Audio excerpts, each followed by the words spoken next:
তাপপ্রবাহের অস্বস্তির মধ্যে সোমবার চট্টগ্রামে নামে মুষলধারে বৃষ্টি। এতে পরিবেশ শীতল হলেও দেখা দেয় আরেক বিপত্তি।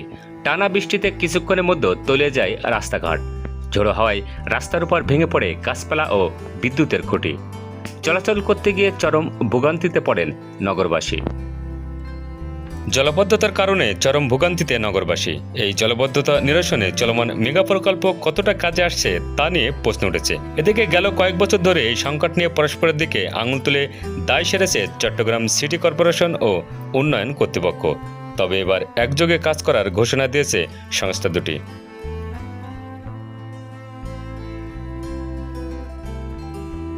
1 ঘন্টার বৃষ্টিতেই নগরীর প্রধান সড়ক ডুবেছে হাঁটু পানিতে। খাল নালা উপচে পানি ভোগান্তি বাড়িয়েছে সাধারণ মানুষের।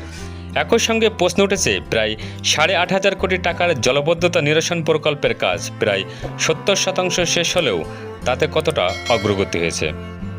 এই প্রশ্নের উত্তরে নগরীর প্রধান দুই সেবা সংস্থা সিটি কর্পোরেশন এবং চট্টগ্রাম উন্নয়ন কর্তৃপক্ষের মধ্যে সমন্বয়হীনতা আর প্রকল্প গ্রহণে অদক্ষতার বিষয়টি স্পষ্ট বলে মনে করছেন বিশেষজ্ঞরা।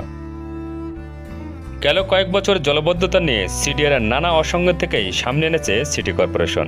অন্যদিকে সিডিএ বারবার বলেছে সিটি কর্পোরেশন খালনালা পরিষ্কারের কর্মকাণ্ড নিয়মিত না চালানোই পানিজট কমেনি।